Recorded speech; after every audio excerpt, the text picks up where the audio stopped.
Usually when we let animals out for the first time, we spend days coaxing them out of their cages because they're scared to death of this big wide open land. The two females, when we let them out, they took off like their tails were on fire. And they ran around all 3 acres twice. All they would just run, run, run. And then after the second time, they came up against the fence, and I just happened to be right where they were.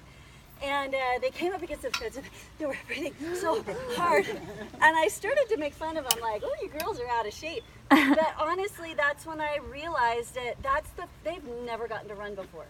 They've only ever gotten to run through a circus hoop, but they've never gotten to run free. And so, you know, it touches your heart. So this is, you know, the first time in his 12 years that he's actually living in a natural environment like a lion is supposed to be living. Isn't he gorgeous? Yeah, I don't know if you guys have gotten to see those teal color eyes. Yeah. So he was in the circus too? Yes, okay. him and his 2 sisters. Oh, the girls are his sisters? Yeah. Oh. Zulu, well, I call them my sisters. Oh. They're not litter Litter mates, mates. but I could call them as girlfriends, I guess. So are The significant others. Yes. Are they friendly? I mean, to you? I mean, they Well- were in the circus, so they had to be somewhat trained. Really? Yeah, but you know, trained doesn't necessarily mean friendly. Okay. And he can like Oh, some. that's beautiful. How'd that get over there? So huge. Look at those. He can like some people and not others. He'll react really aggressively towards a couple of our keepers. And yet with me, he likes to talk to me when I come in the parking lot. So, and you know, these animals can't be domesticated. Right. So, and we never, ever, ever go in with any of the animals. Like, oh, you're a happy boy. what a good boy, buddy.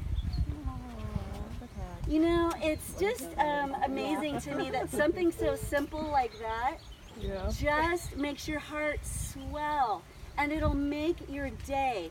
Because even though it's so simple, you're like, well, lions do that all the time, but you know, he's never gotten to do this before. And rub up against a tree. He loves rubbing up against this tree, and so just you can see all the rub marks he has on his body. I don't know if you can see all those sores. I mean, we've had him here for 8-9 months, and those sores are still that bad. So imagine how bad they were when we got him. And that's from, you know, laying on concrete and in cages his whole life. So, Did they ever climb the trees?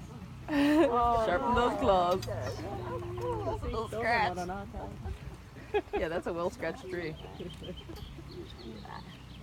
a little kitty, just learn how to scratching his Looks paw. like he's been using that too. Yeah. Now you know how those claws stay so sharp. Wow. He's gorgeous. Oh, sweet boy. Okay, so let's